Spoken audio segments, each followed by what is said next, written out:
So yeah, you have children? Yeah, I've got two. I got one that's 17. She's obviously with her friends, a teenager, and I've got my little 5-year-old. Oh, nice. That's really cool, man. Yeah. Yeah, so I thought I'd tell you a little bit about myself. Uh, a couple years ago when I called you for the first time, I don't Uh-huh. I didn't mention this last time, but I was in the middle of emerging from a period of depression. Okay. Yeah, a few years back I went through a rough patch. I was just fresh out of graduating from high school. Uh-huh. Yeah, and high school was kind of rough on me, but I've slowly turned my life around the past few years. Oh, okay, that's good. Yeah, and I have a very successful YouTube channel called Movie Maker Doug 55. Oh, okay.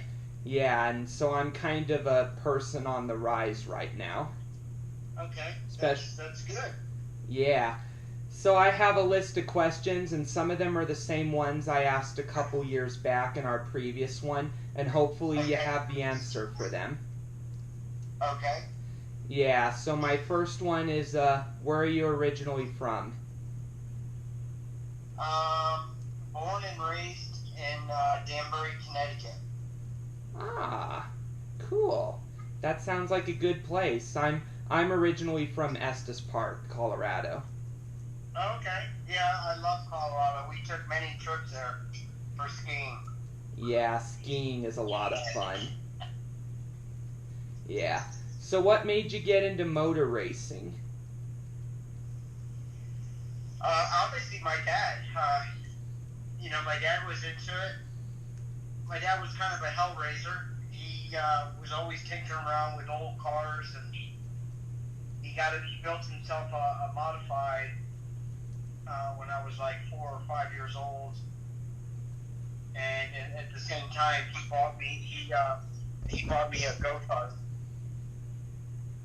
Hmm. So every weekend I'd go watch my dad race, and then during the week after preschool I'd go out in the go kart and ride around in the parking lots and fields, and I started running circuitly every Sunday when I was like 7 or 8 years old, and I just continued karting, pretty much my whole life until I was old enough to drive a car, and that's when I moved into open wheel modifieds, dirt cars, anything I could get my hands on. We were very poor. We didn't have a lot of money. My dad spent everything on his racing, his habits. We lived in an old house, but we made it happen. There was a lot of love in our house. Hmm. Pretty cool. That's cool to hear. So yeah, when did you make your first start? In what? Uh, let's say motor racing and then NASCAR. Well, I got in. I think my first car race, I can't remember if it was in an open wheel modified or a sports car. It might have been a sports car. I had a friend, I had a guy that I was helping in karting. His dad was very wealthy, and I was tutoring his kid, and in return he bought me a racing school, Formula Ford, skip hopper racing school. He got me a whole weekend in Sebring, Florida, and my first ever race, I was fast right out of the box. I think my first race I had a 12-second lead, and the red flag came out because of an accident. And in the restart, I learned something in road racing. Ever since when you put the green flag out, you go. And I didn't realize that. I was leading the race, and the green flag came out, but I kept it really slow, and all of a sudden everybody started blowing by me, and I'm like, what the hell's going on? So I finished, I think, 10th or 11th in the first race, and then the second race, which was the next day, I won by like 18 seconds. So it taught me a lot. I learned a lot, and and I kind of moved on from that. I did a lot of Formula Ford races. I think I won like 14 out of 18 races I did. And then I moved on to the Skip Barber Dodge series, Barber Soft, Barber Dodge. And then I went overseas, ran some Formula Ford races over in Europe. So my background was basically going towards Indy cars or Formula One. But I had no money. I literally had nothing. So I met a guy when I won a race at Sebring, Florida. They introduced me, and I told my ultimate goal was to go NASCAR racing. And a guy by the name of Tom Cotter introduced himself to me, and he says, if you want to go NASCAR racing, you need to come down to Charlotte and call me. So I called him, but I was still up in Connecticut where I was living, and he says, hey, let's have lunch tomorrow. So I drove all night long from Connecticut in my beat-up Oldsmobile Cutlass diesel, and I met him for lunch, and he didn't realize, he thought I lived somewhere in North Carolina, but I came from Connecticut, and after lunch, he's like, where are you going? Where do you live? I said, I live up in Connecticut, and his eyes just grew big. He's like, no way. You drove all the way down here to have lunch? So he saw the eagerness in me. He saw the fight, and he said, why don't you come down here? Why don't you move down here, and I'll put you to work, and I'll have you drive show cars around. You'll do some stuff with me, odds and ends, and we'll see what we can put together. So I packed my bags. I went back home, packed my bags, and I worked with him. I drove the Bobby Labonte show car. I drove the Michael Waltrip show car. Because he owned an agency, and he worked with a lot of NASCAR Cup teams. And then I was still continuing doing road racing while I was living in Charlotte. And every time I won a race, he would write an article in the NASCAR Cup Series scene. So people were starting to hear my name. And then he wrote a letter, I think in 96.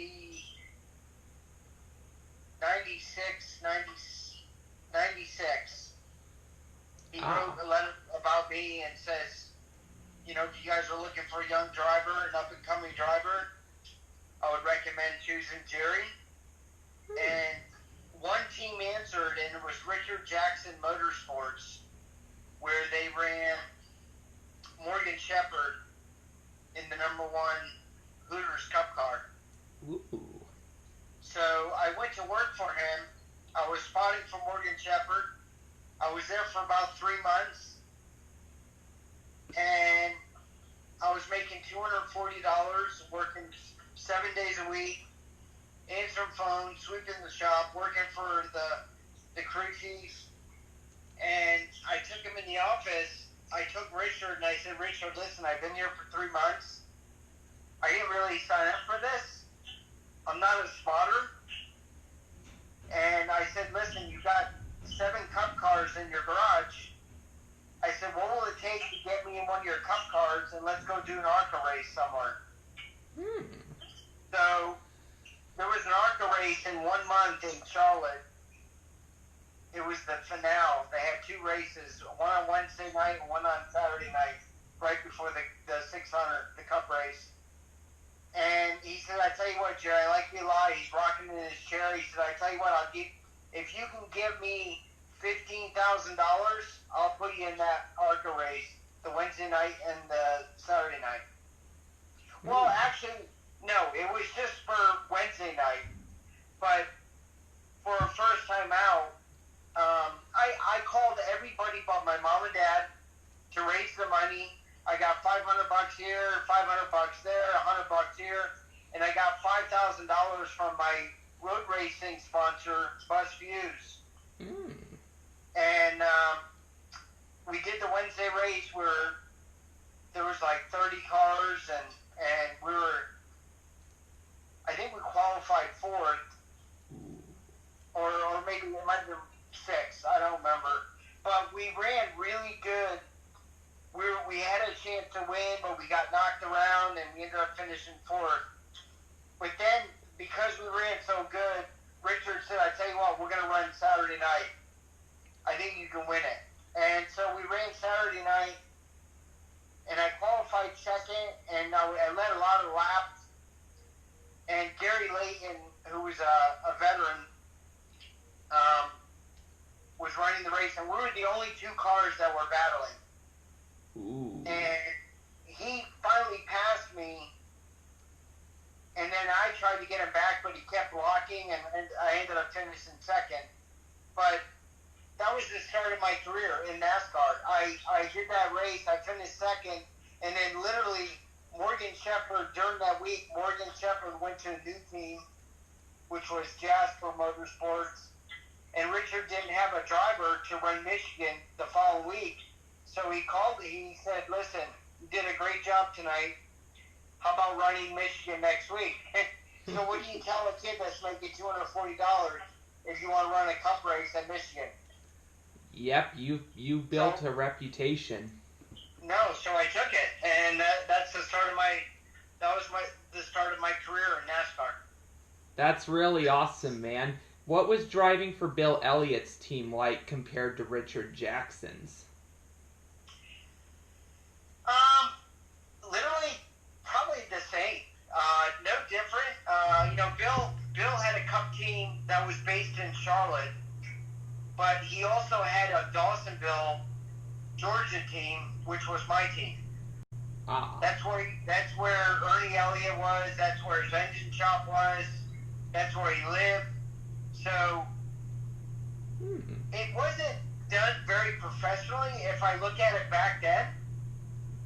But it worked. I mean, we made it happen. We didn't do a lot of races. I mean, we only did 13 or 14 races, and I got let go. And then they ran a couple of drivers in the car, but it didn't work out. So the team folded up.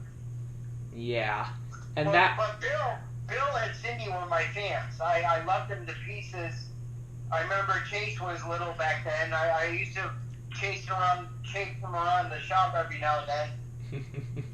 But yeah, I mean, it was a good opportunity. I was glad to that Bill and Dan Marino asked me to drive their car. But it was. I think when I went to Melling, I started realizing that okay, there's brighter things out there, and I ran Melling, and I ran pretty decent for what they had. They were kind of a team that was kind of on their way out. Ah. Because, it was getting more expensive around 99, 2000. And, that's when I got approached by Hendrick to run the 25 car in 2000. And I was there for approximately 2.5 years. And then I got let go. And I went to the 01 car. MB2 Motorsports? Yeah, I went to MB2, which was really good. That was going to be really, really good. I was really excited. We finished fourth at Texas. We were fastest at Charlotte. We were fastest at Richmond, and we qualified 10th, and obviously I had my accident. Yeah. And that was it. That was the end of my my NASCAR career. Yeah. What was that like going through rehab when you had your accident? It's hard to say. I mean, kind of like I was in a fog. The head injury is probably the most precise thing on a human body. And I feel for all the people that who have had head injuries, who's got some sort of deformation with the brain. It's a bad thing. It's like having a computer that's overloaded and it keeps locking up. That's kind of how the brain works. If your brain's not working right, you're going to have some faults in some places. And, you know, the only biggest thing I have today is obviously my left side is kind of numb, you know, from head to toe. It tingles 24 hours a day, almost like you feel like there's a bunch of bees on your left side. But, you know, I'm kind of used to it. I don't really look at it as a hindrance, except when I start getting cold, my left side shivers a little bit. Okay. How long was it into rehab when you got the news that you weren't gonna race again? Probably. It's hard to say. I was a racer. That was my mind frame, and I was so rushed to get out of the hospital. I think I stayed in the hospital in Richmond for a couple weeks, and then they transferred me over to Charlotte for about 2-3 weeks, and I continued rehab for about I don't know, maybe a couple months. But I was so anxious to get back because that's all I knew how to do. But then I realized after a half a year, you know, things weren't really getting that much better. It was like a lifelong injury that I had. So I had to, you know, I had to make a decision. I didn't, you know, I had kids, I had a wife. I think the doctor mentioned something to me. He says, your next hit, Jerry, you probably won't wake up. So you need to make a good, clean decision. And I really, you know, I kind of gave up on it. You know, I started working, I started doing ride drives, I started working for different driving companies, you know, teaching. How you doing? Thank you. Yep. So, yeah, it wasn't, you know, there's not a day that goes by that I don't think about racing. You know, I'm already 51, and, you know, I think it's, you know, if I didn't have a family, I'd be out there. Yeah. But I gotta be smart. You know, the only fortunate thing that I have from racing is I built a building, you know, nice little race shop, and that's what I live off of. I lease it. It's my building. I own it, and so I just collect rent, and I do various jobs. I take care of my house. I take care of my shop, and I do various jobs with driving companies when I can. That's good on you, man, that you're keeping busy after that accident. Yeah, I'm not involved in racing at all, but I am a big fan. I watch racing every day. I get on my computer, my laptop, and I'll watch some dirt races, motorcycles, supercross, whatever it is. I'm just a big racing fanatic, I guess. Yeah, and I'm a big fanatic as well. Like, it's always impacted my riding career to an extent. Right. Yeah. So, oh, go ahead. No, that's cool. You know, the only difference, I think with me, is I was brought up in racing. That's all. I was in the basement at 3, 4, 5 years old, working, helping my dad, and I was always around noise and racing, and so I just kind of followed that path. Yeah, makes sense. What did you witness during Speed Weeks in 2000 when Tony Stewart and Robbie Gordon tangled on the racetrack? What's that? What did you witness during Daytona in 2000 when Tony Stewart and Robbie Gordon tangled at the track? If you can remember. I wouldn't know. I don't remember that. Yeah, they were practicing, I think, and Tony spun Robbie Gordon because Robbie was kind of aggressive and he drove him down the racetrack, and they had a little bit of an altercation afterwards. And from what I've seen in the video, you went up to Tony to kind of talk with him about what you saw. Do you remember that or no? No, I mean you gotta understand. Tony was an up and coming star, and I think Robbie Gordon was just an aggressive fucker. He just was aggressive. He was a speed demon, and so Robbie necessarily never did anything wrong. But I love Robbie. Robbie's a good guy. I talk to him every now and again whenever I see him. And Tony was brash.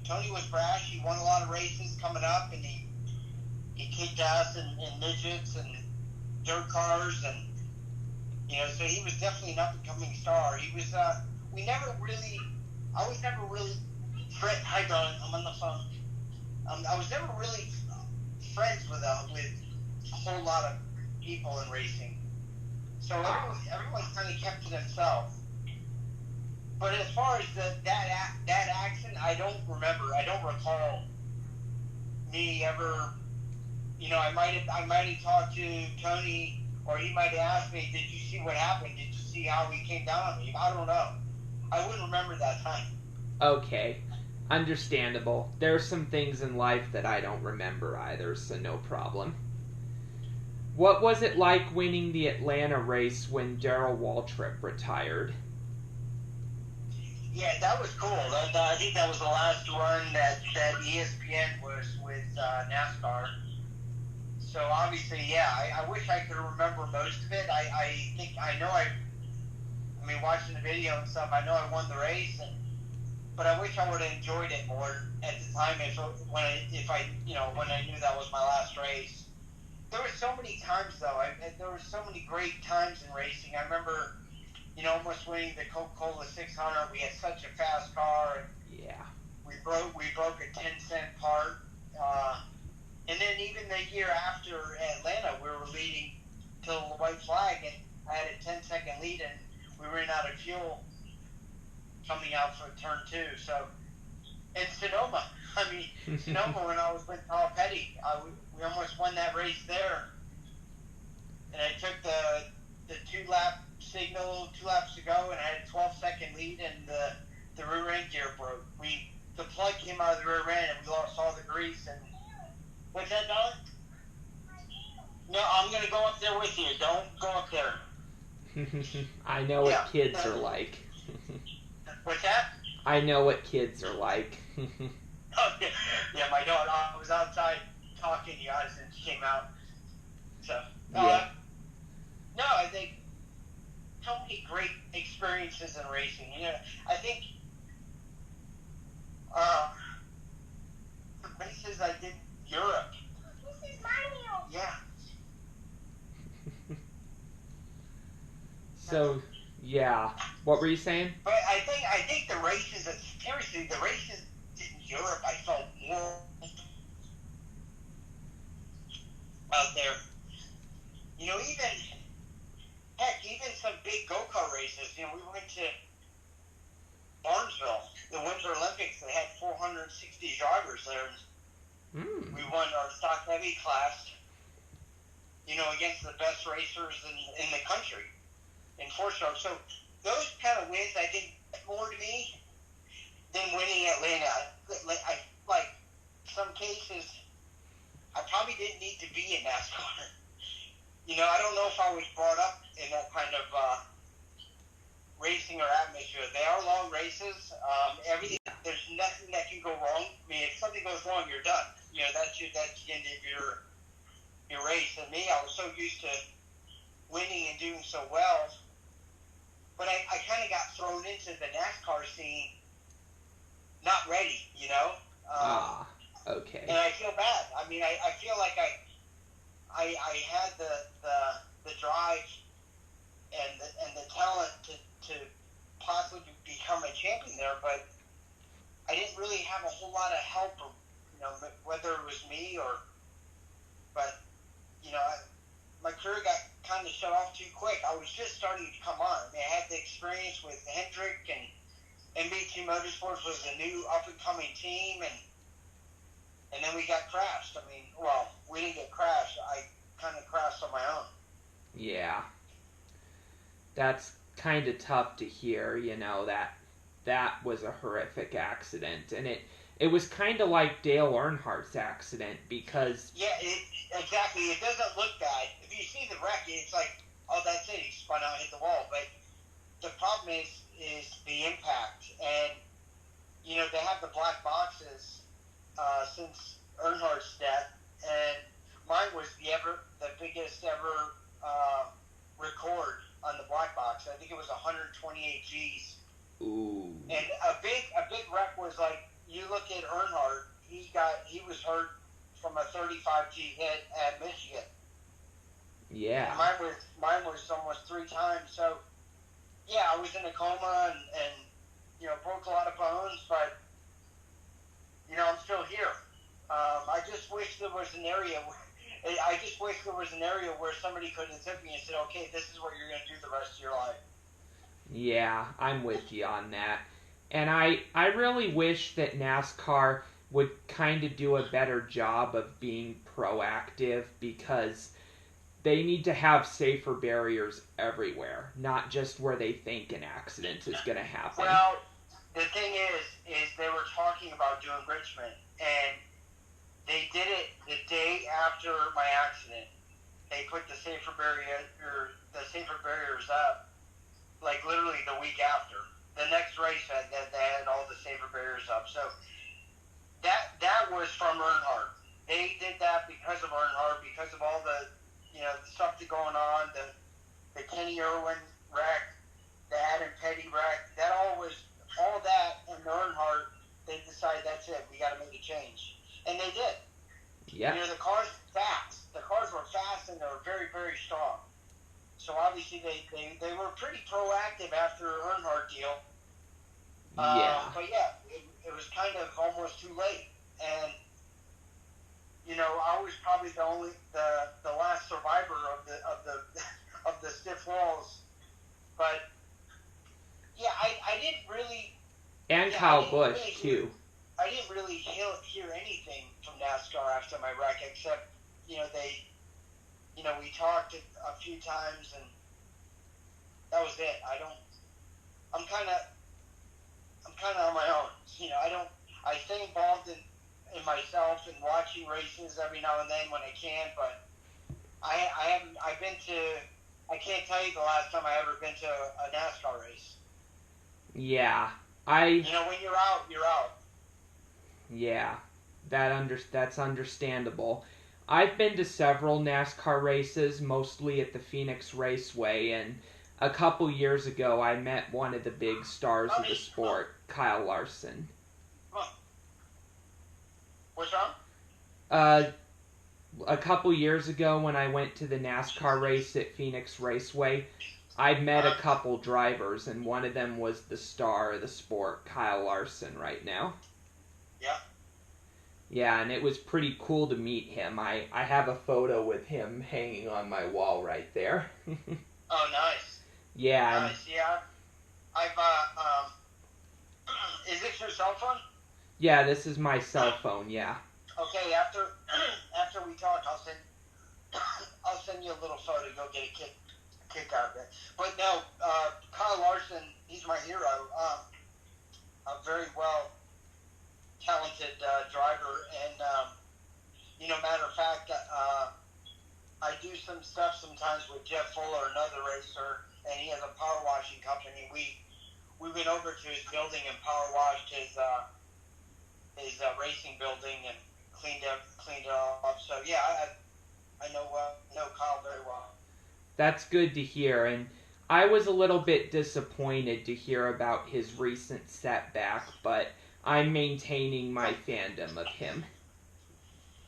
Yeah, listen. Yep. There's a lot of crazy shit in the world going on right now. A lot of stuff, and you know, he was comfortable, and obviously said the wrong thing. Said the wrong word in front of million. You know, in front of.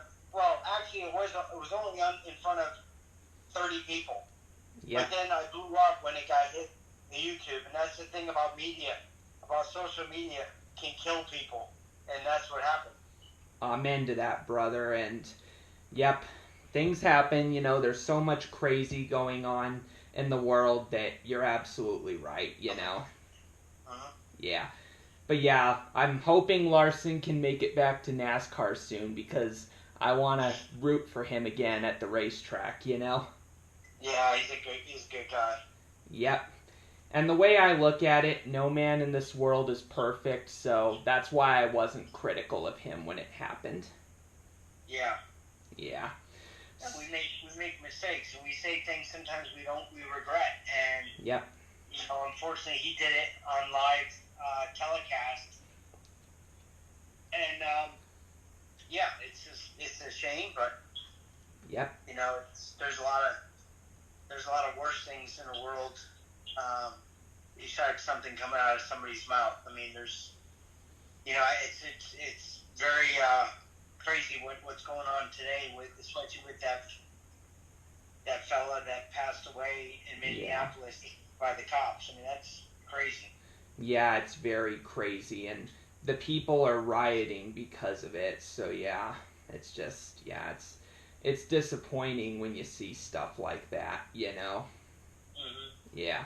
So yeah, to continue the conversation, what do you remember about the big one at Daytona during 2001 when you got collected in a wreck just minutes away from Earnhardt's crash?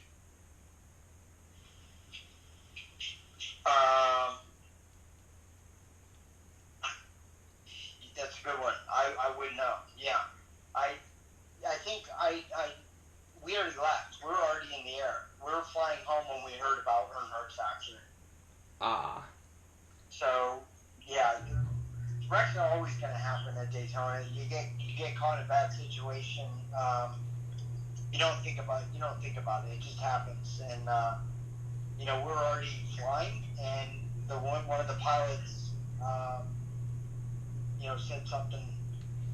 Because there wasn't very many people on the plane. We had our own private plane from Hendricks, and that was a tough situation. Yeah, that was tough, and there is some good that came out of it with the safety features that have come out since then. So you're right about that. Oh yeah, for sure. Yeah. I mean, those guys. You look at it. I used to park next to Kenney. We were good friends because we were both rookies, and we used to go have lunch and do stuff sometimes. And I can't forget the day when he passed away at Loudon. So it was hard. It was very difficult for me when. Well, it was difficult for everybody when I saw his bus, roll out of the bus lot. That day, that was kind of scary. Yeah, that was scary, yeah. So, what was team owner Nelson Bowers like at MB2? There was three of them. I think there was Nelson Bowers, Tom Bowers, and somebody else. Was it Tom Beard? I love the guys. I love them all. I love Jay Fry. Jay Fry is actually running IndyCar. Ooh, I never knew that. He's the president. He's the new president of IndyCar. Ooh. So and I haven't kept up with him at all since my accident. It could have been me. I mean, I don't know. I just kind of Jordan, stay over here, darling. So yeah, but I don't. I can't tell you about the person because I don't remember a whole lot. I remember seeing Nelson a few times and Bowers and there was one other fella. There was three guys that ran MB2 Motorsports, and then Jay Fry was basically the boss. He ran the whole racing shop. Oh. So I had the most fun when I was with MB2 Motorsports. I think when Ryan Pemberton was the crew chief. And I had a lot of good friends and good fellas, crew guys that I used to talk to. I was a shop guy. I used to go to my shop all the time. I was not a driver that just showed up on the weekend. I would go to the shop, sweep the floors, help the guys, take them out to lunch. So I was very active with the team. I wasn't. I didn't have a golden egg that wasn't a prince that just showed up to the track. Yeah. Yeah, that's really interesting that you were actually involved in the team, unlike a few other drivers there are, you know? Well, yeah, I wasn't the guy that would make the setups or change something to make it better, but I was always a very good motivator. I was very gung-ho, always involved, make everyone happy, smiled, and when I was not running good in a race, they can tell, I was not very happy. So, you know, it was good. It was awesome when we had good runs. I know we had some decent runs with Hendrick at times, but then at other times we just didn't hit it. And I think a lot of that would have been my experience. I just didn't have the knowledge with oval track racing, with big cars, with worn out tires, and the cars were heavy. I was more into the formula cars, the lighter cars, the cars that weighed only 900 pounds, 1,200 pounds. These things, were 3,400, 3,500 pounds. Oh, wow, that's a lot. Plus the tires were smaller. I ran big tires or skinny tires at times in the Formula Ford. So I was a ragged edge driver. I was on the edge a lot, and I think with Cup cars you can't be on the edge. You'll be smacked up, and it just took me a while to really get used to it. Nice. What was driving your one race with Michael Waltrip Racing like? Fun. Michael's a fun guy. I think he had a little tiny shop in the back of his house, and that's where we did the car. It was just a 2-car garage. We did a Cup car out of his garage, and we actually qualified, I think. I don't think we ran good, but there was a lot of cars back then in Cup. They would get 48, 49, 50 cars, and we actually made the race. But I think we broke. Something broke. The motor broke, and yeah, that was it. That was the only time I ever ran for Michael Waltrip. Was that one time where he put a Cup car together out of his garage to run. She's in there. She's inside. He put a Cup car together out of his garage, and we did Chicago. Oh, wow. Yeah, so we made the race. I don't think we ran good or something broke, but yeah, that was interesting. I see Michael every now and then. We live in Davidson, and there's a little movie theater down the road, and I've seen him a couple times there. That's pretty cool that you guys keep in touch. We don't keep in touch. That's the thing. You very rarely see drivers keep in touch. Maybe the drivers today in Cup, but no, I don't. Oh. I haven't kept up with anybody in probably 15 years. I think, like I said, I saw Michael a couple times at the movie theater, but it's not like I go up to him and say, "Hey, Michael." I think a lot of it they forget, and not saying that he forgot about me, but maybe in some aspect that when you ever hear that theory when you're out of sight, you're out of mind. Yeah. Well, I've been out of racing since 2003, so people tend to move on, and that's part of the sport. You move on. You can't sit back and dwell on things. And for me, I just had to do my own thing, and that's what I've been doing the last 15 years. Yeah. I got a great wife and 2 beautiful kids, and I'm still kind of wondering what's next for me, but thank God, thank God for my building, and I didn't. Thank God I built it. Yeah. And I own it. So. Yeah, I'm glad to hear that he's done so much good for you since then.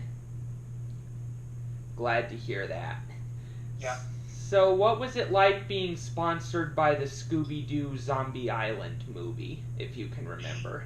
Yeah, that was with the Mellons. The Mellons always had crazy cars. Every time I ran their cars, almost every week we had different paint schemes.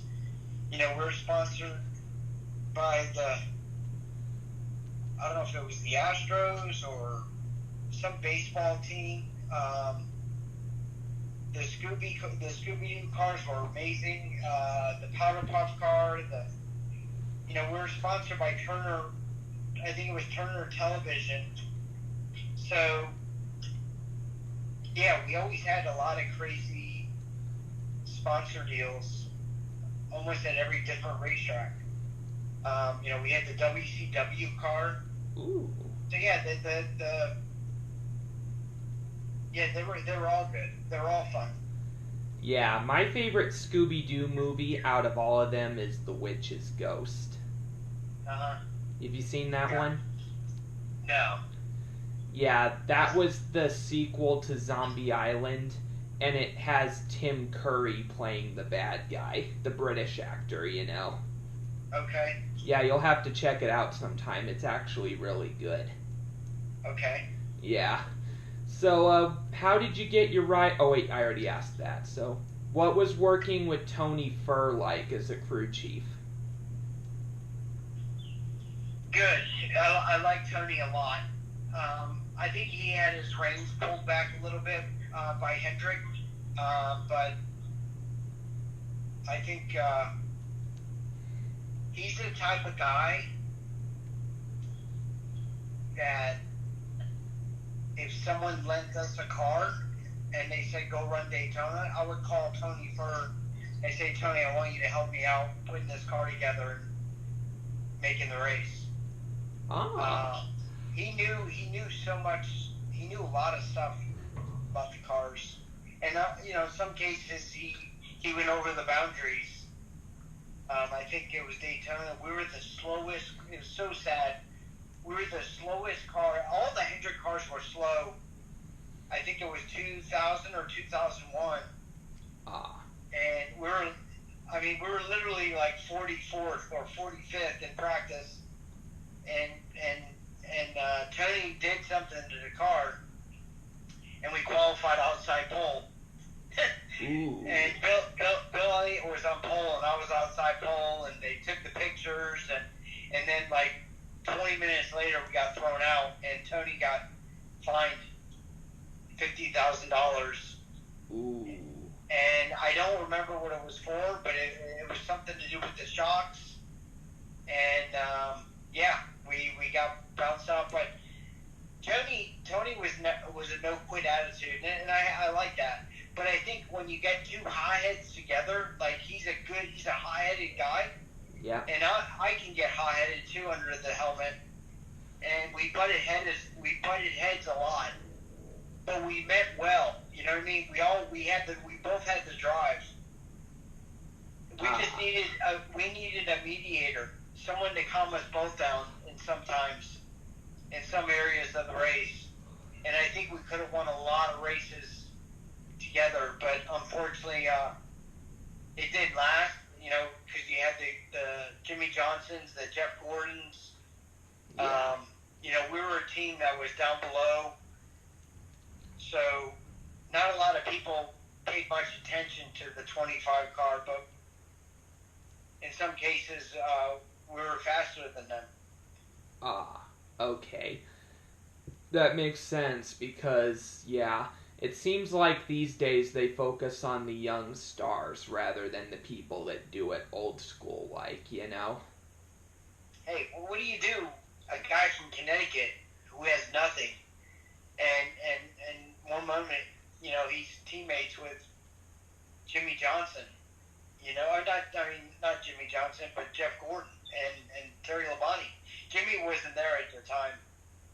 Jimmy wasn't there until I think it was 2002 or 2003. I think it was 2002 because he won Auto Club that year. Yeah. So they were obviously going for the young guys, and Jeff and Jimmy had a good relationship. But yeah. So I did the best I can from a guy that came from Connecticut to make it in NASCAR. Yep, and so did Barney Visser, whose team was based in Denver, Colorado, so... Yep. and his team won the championship a couple years ago. Yep. What was your reaction to that championship by Martin Truex Jr.? I love Martin. I think he's one of the greatest drivers ever in NASCAR. I love the guy. His wife owns a little boutique shop. I bought some clothes from there for my wife. He's a great fella. I mean, he came up, with a racing background, with his dad racing.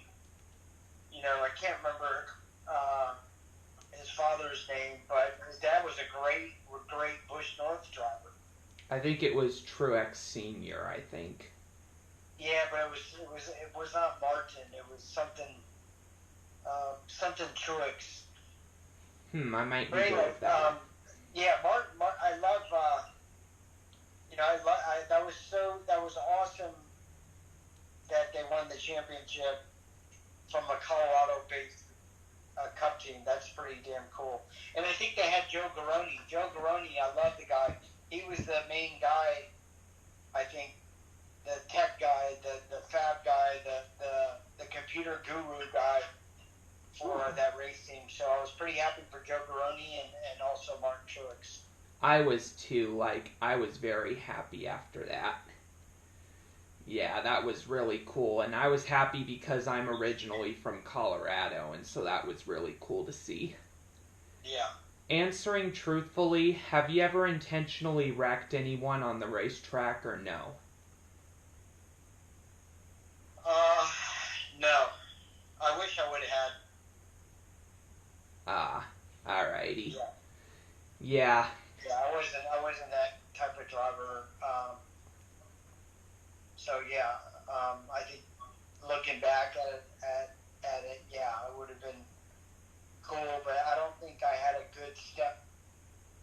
I didn't have a good step hold to be able to do stuff like that. I think in 2000 we were running really good. We had a couple top five. Well, we had a few top fives, few top tens.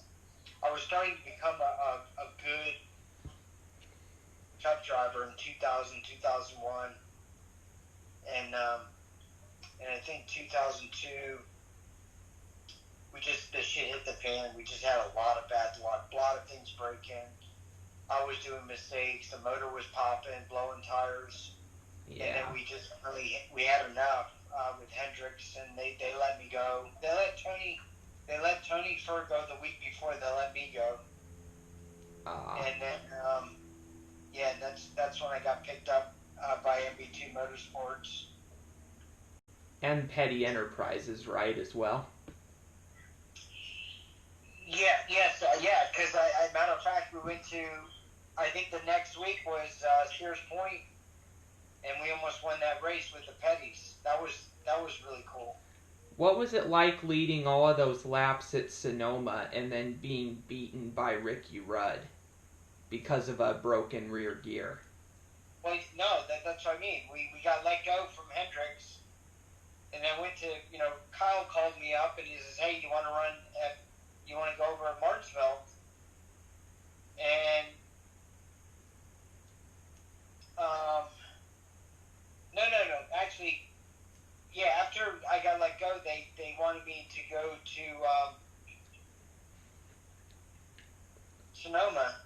And we literally almost won Sonoma. We had like a 12-second lead. We weren't the fastest car, but we decided to stay out and not pit, and we led the last 15 laps of the race, and then the rear end gear broke. The bolt came out of the rear end, and we lost all the grease.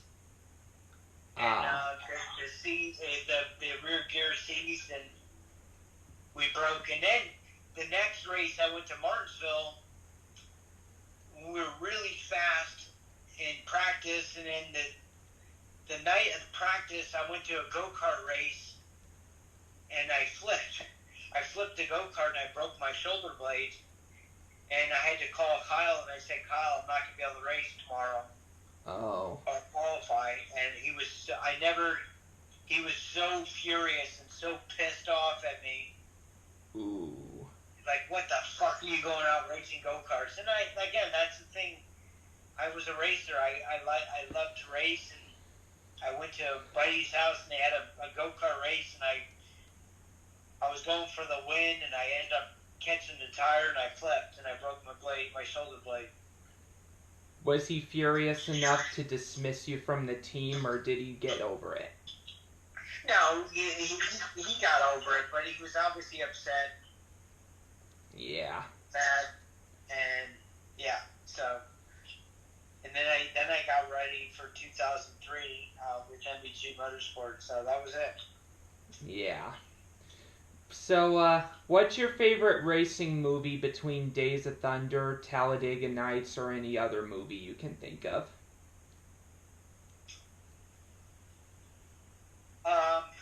Favorite racing documentary would be Senna. Okay. Senna, Yeah, Ayrton Senna, Ayrton Senna movie. But overall, I think the greatest movie would be Grand Prix. Ah, I think I remember you saying that last time, yeah. That was a great movie. Yeah, I saw it a couple years ago, and that's a pretty good one. My favorite racing movie is Days of Thunder, and what I like about Days of Thunder is that I like the scene at the end where the owner, a few days after dismissing Cole Trickle from the team, he helps him get back on the lead lap to win the race. What I like about that is that it shows that even though Cole was fired from the team, his owner still believed in him. Okay. You know what I mean? Yeah. But if I had to pick my all-time favorite movie involving cars, though, it would have to be probably the classic film Chitty Chitty Bang Bang. Yeah. And I recently interviewed one of the actors from the film, and it was the actor of Jeremy. Yeah, and he told me a little bit about shooting the film, and he's obviously in his 60s by now. Yeah. I got into that movie. I used to like the Love Bug. I was big into the Love Bug. The Magic Bug, number 45. I think it was a Volkswagen. Yeah. Those were cool back then. Yeah, the Love Bug was a pretty good movie as well, and I think J.C. Agajanian made an appearance in that one, didn't he? Who's that? Have you ever heard of J.C. Agajanian? Yeah. Yeah, he made an appearance in the Love Bug movie, I believe, and so did Parnelli Jones, I believe. Oh, wow. Yeah, and Parnelli Jones won the Indy 500 for the Agajanian family, I believe. Yeah, and then he almost won Indy in 1967 with Andy Granatelli's turbine and broke with a few laps to go. Right. That's cool. Yeah. Well, do you remember the race at Loudon in 2001 when you finished 6th? It was when Robbie Gordon and Jeff Gordon got into it. I mean, what do you want to know? What was your reaction to the late race collision? Because wasn't Jeff your teammate back then? Yeah, I had awesome runs. I won a lot of races at Loudon in the Barber Dodge. I think I won 3 years in a row on the oval track. And then when I went to the stock cars, it was awesome as well. I think we had 2 fourth place finishes up there. But then we got wrecked. We got wrecked twice by Jimmy Spencer, that fool. But no, I mean, I can't recall. I remember Jimmy Spencer because I was so pissed. I'd never been so pissed off because we had the fastest car and he dumped me. He dumped me going into turn 3. But yeah, I don't remember really. Yeah, I can't remember. I can't recall the collision with Gordon. Yeah. To tell you the truth, that's kind of typical of Mr. Excitement, I would say. Yeah. Yeah, and a couple years later, he got suspended after he dumped Kurt and then punched him in the nose, I believe. Yeah. Did you hear about that? Yeah. So yeah, that was a pretty interesting feud, I'll say. Uh-huh. Yeah, what was driving the Valvoline car like? I think it was the 10 car. Yeah, it was. That was the team that I was going to in 2003, and I think I drove for Johnny a couple times because I don't know, he got injured or something, and we ran okay. I mean, I think but Johnny drives so different, and his setups are so different than what I like. But I think it was. I can't tell you exactly how the car felt. I wouldn't. I don't remember those times. Yeah. Is it kind of hard to remember that period because of the accident and all that? No, not at all. I think it's old age. I think being 51 and being out of racing for 15 years. It's old news. Yeah, that makes sense. So yeah, this is my last question on the list, and for this interview, what does your future hold as of now? Well, it's bright and sunny over here in Charlotte, North Carolina. My kids are getting older, and there's still a lot of shit going on in the world. We're in this epidemic with the coronavirus. Yeah. But it's hard to really. It's really hard to see where we're going to be in 5 years. Yeah. Or even 10 years. We're in a very subtle time right now in this world, and it's unfortunate. It's unfortunate for the kids. It's unfortunate for the new people coming up. But yeah. I think really just keep driving forward, and obviously I've been out of work for the last 3-4 months since this whole shit hit the fan with the coronavirus. So really, for me, I don't know. Right now, I'm kind of living off my building, but I'm hoping to get something down the road for work. Yeah, me too. This is a kind of a tough period we're going through, and hopefully everything is worked out, and hopefully they find a vaccine or an antidote for the virus. That's my hope. Yes. Yeah. And my future as of now, I currently live at my home with my guardian, and in case you didn't know, I have autism, and so I'm kind of living with my mother, and my parents divorced a few years back, and she's kind of become my guardian, and... Okay, I'm so sorry. You don't sound like you're autistic at all. Yeah, I really appreciate that you say that, because I'm literally... I have Asperger's disorder, but I'm trying to make sure that I act like a normal person, and it means a lot to me to hear that. No, that's great. Well, I'm sorry about your family. I know that means that's a tough position for kids when their parents divorce. Me and my first wife divorced, and I know it affected my first child quite a bit. So yeah, and all I can say is that thank you, and stay strong. Yep, and all I can say is if I can overcome depression, and that's part of the reason why I went through depression was because of my parental divorce. But yeah, if I can overcome it, then so can everybody else. Yes, you got that. Yep. We'll keep in touch, man, and I'll let you know when the project comes out, alright? Okay, thank you. I appreciate it a lot. No problem, and text me that photo whenever you can. I will. Take care. Take care. God bless. Oh, hey, I got your number. Forget it. Is this your cell phone? Yes, this is my cell phone. Okay, I'll send it to your cell phone. Thank you very much. Bye. Bye. Okay.